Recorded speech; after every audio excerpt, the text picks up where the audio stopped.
Hi, my name's Elise, and I am a small business owner slash entrepreneur. And I'm just going to make a small series just discussing all things, just discussing business ownership, entrepreneurship, and just the really valuable hard earned lessons that I've learned along the way as a now, I don't know, I've been an entrepreneur for probably 6 years, going on 7 years, maybe 8. I can't remember total. And in my last episode, I uploaded about, I talked about just my journey as an entrepreneur, the common stumbling blocks and challenges as an entrepreneur, specific to my area, my region.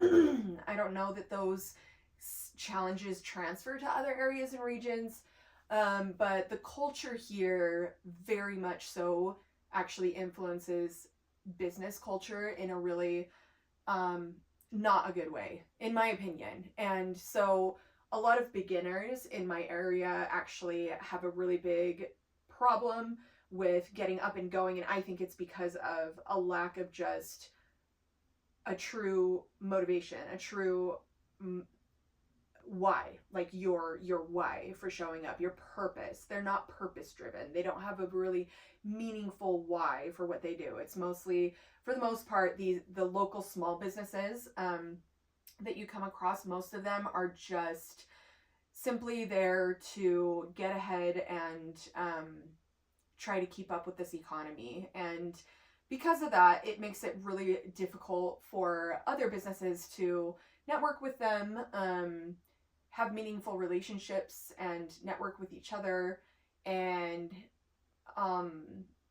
also it kind of gives small businesses a bad rap, and it's fine. I think that everybody has to go through the beginning stages and the beginning process of trying to establish who you are and what you stand for, and that actually changes, and it's not exactly linear. And so it kind of comes with the territory, and it can be a bit sloppy. So I can, and I can relate to that a lot because I feel like I'm only just barely coming out of that. So I'm barely ahead of any of the beginners. I just have, I did a lot. I worked full time on my businesses pretty much the whole time that I was running them. So up until recently, just this last year when I started going to school full time, I took a step back. But up until then, I was full time entrepreneur, and I was putting in full time hours of marketing, strategy, networking, collaborating, and work and actually like bringing in clients. So it's been a lot. It's been a lot of work, and I don't regret a thing. It's been so great. It's exactly what a person like me should do with their time and energy and focus. So it was really good for me. It gave me and my life a lot of meaning and purpose. And despite the hardships, because, launching, the launch and getting up on your feet it can be so discouraging and disheartening and just really ugly and bitter and inconsistent and up and down, and mostly down. I feel like it's a lot of just clawing your way up. And I guess what I wanted to establish, or at least what I wanted to focus on today with this episode, is a mission statement, because I feel like, looking back,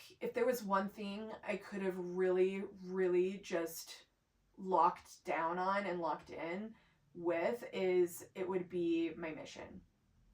My mission, my purpose, my why.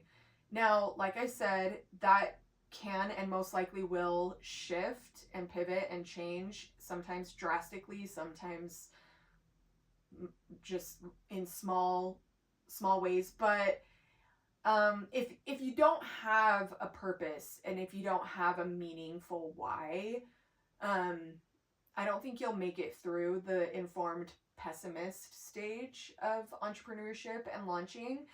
And so that's where a lot of people quit. But if you have a meaningful why and a purpose that you're willing to like die on the hill for, then you're gonna make it past the informed pessimist phase and work more into like the takeoff.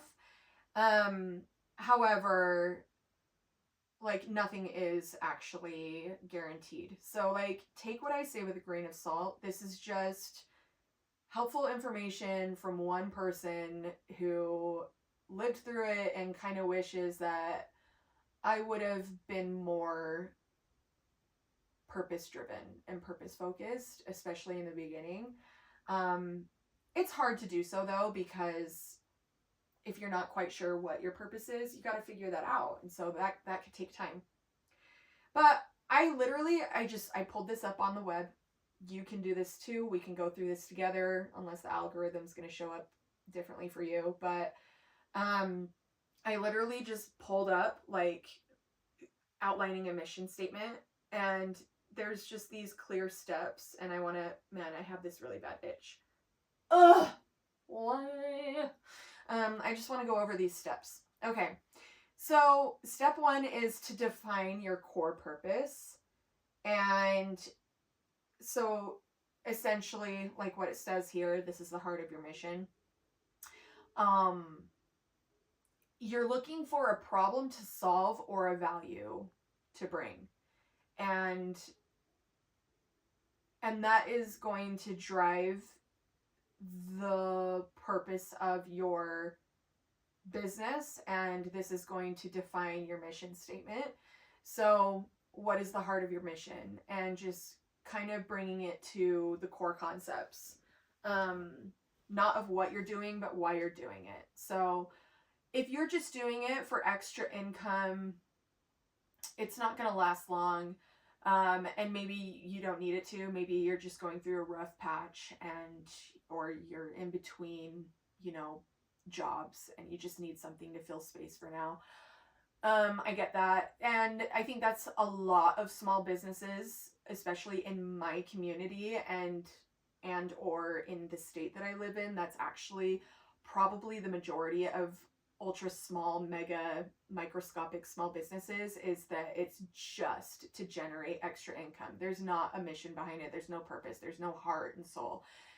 This building a mission statement is for people who mean it and want this to take off and be something meaningful, solve an actual problem, or add actual value to people's lives. So if you are genuinely passionate about doing those things, this is for you.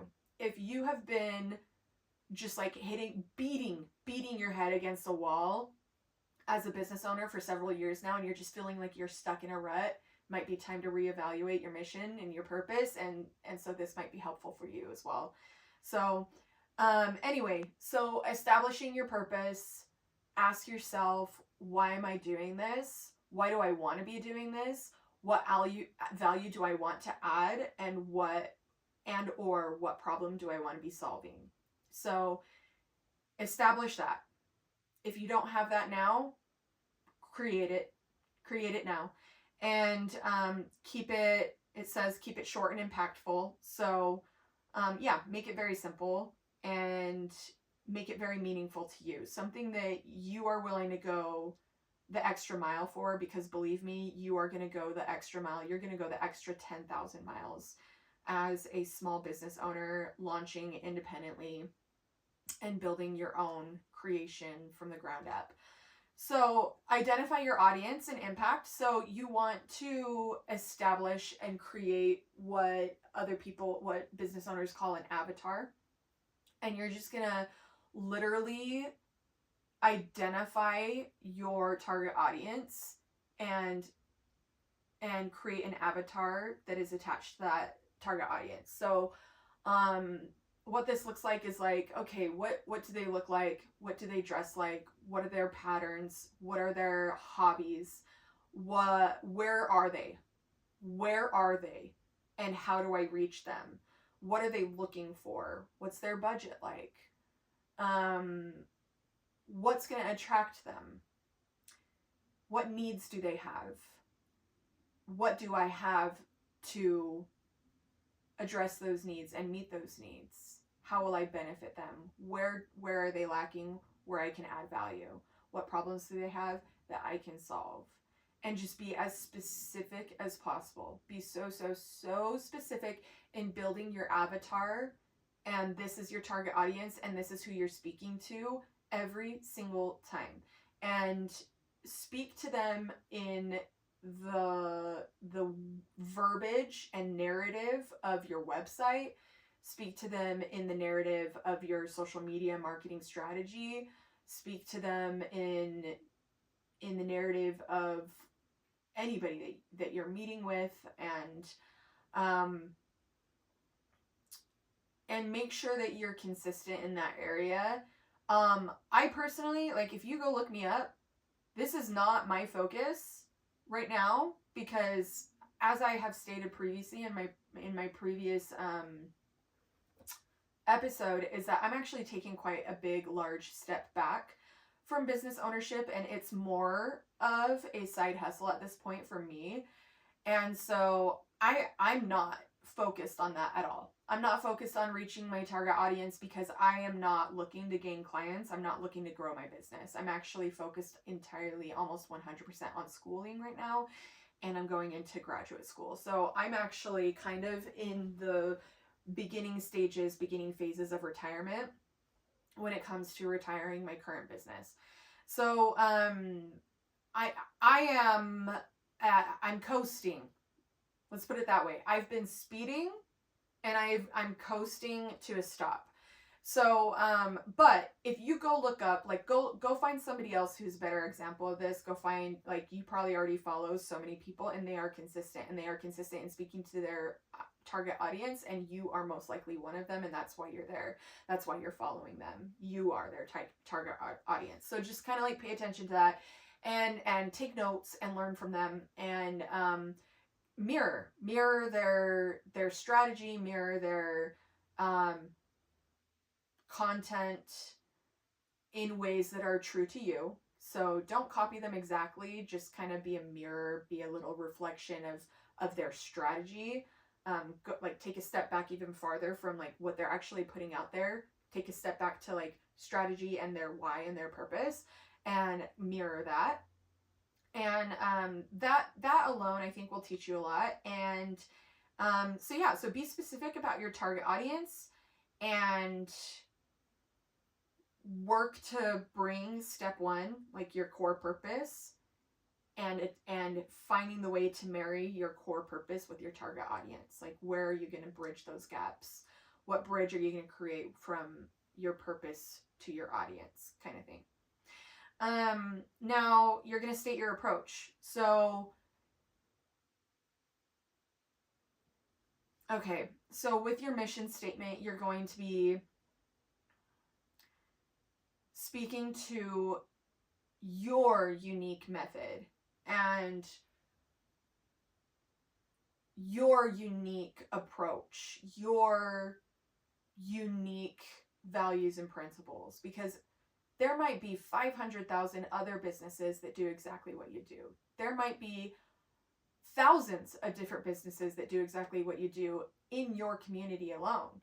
And so how are you going to set yourself apart in a way that's just really in alignment with who you are? Because people buy you most of the time. So if your mission and your purpose involves broadcasting yourself and being your authentic self, if that's part of your strategy, then that is going to attract a very specific target audience that is going to be in alignment with you, be in alignment with who you are, be in alignment with your values, be in alignment with your principles, be in alignment with your methods, your strategies. And that just kind of creates a really meaningful atmosphere, and it's really motivating. It's something that makes you excited to get up in the morning, helps you sleep good at night. You feel very liberated when you do this. And so this is just like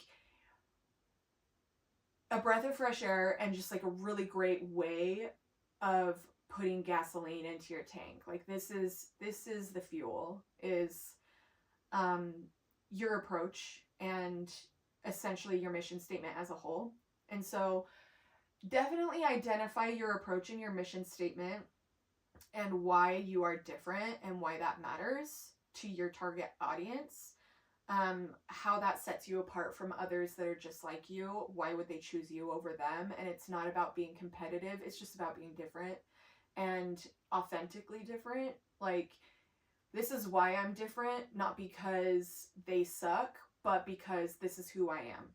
And this is why I do what I do. And I'm in alignment. I'm in alignment with who I am. I'm in alignment with what I stand for. I'm in alignment with my purpose. I'm in alignment with my mission. I'm in alignment with my heart. I'm in alignment with my moral compass. Okay, that's a huge one. Is like making sure that what you're doing, your strategy, your purpose, your why, your target audience are all in alignment with your moral compass and sticking to that and being consistent. So the more specific that you can get in those things and outlining those things, and just like take a notebook and draw it all out. It's kind of like creating a vision board. It's just like having all these moving pieces and moving parts, but they are in alignment. They make sense together, and it's going to be really clear and understandable for the people that your content is reaching. And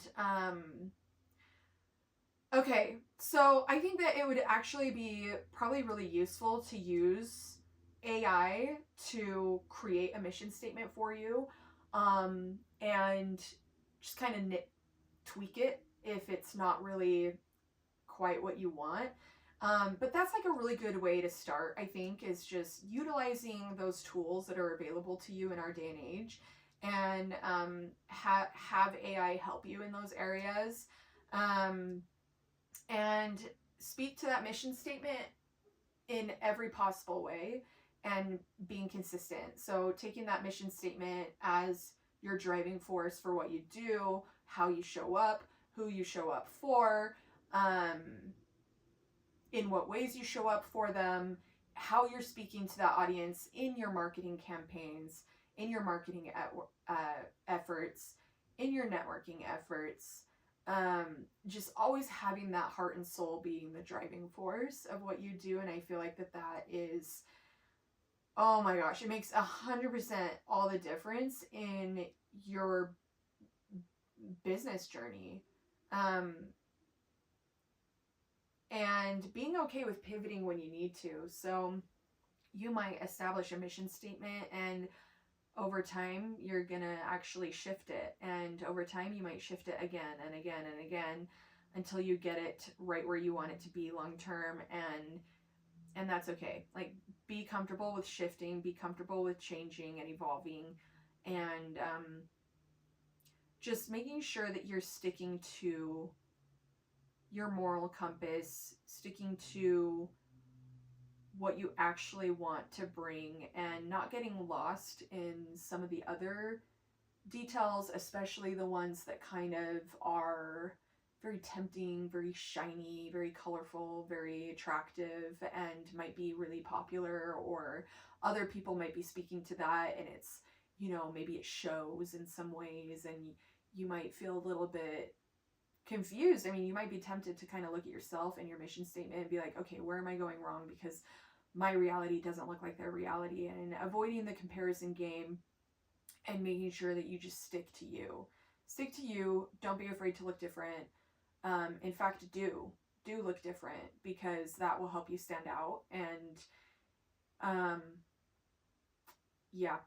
avoid getting jealous. Avoid getting jealous, and don't change who you are for your business. Be in alignment with who you are. This will determine exponentially the quality of your life and the quality of your happiness. So that's what I have to say about that. When in terms of mission statement and purpose, and having a strong and meaningful why, and how that actually really does make a huge difference in your business journey. So if you have any questions, please leave them in the comments so that we can address those either in the comments or in a separate video. And thanks for watching, and I'll catch you in the next episode.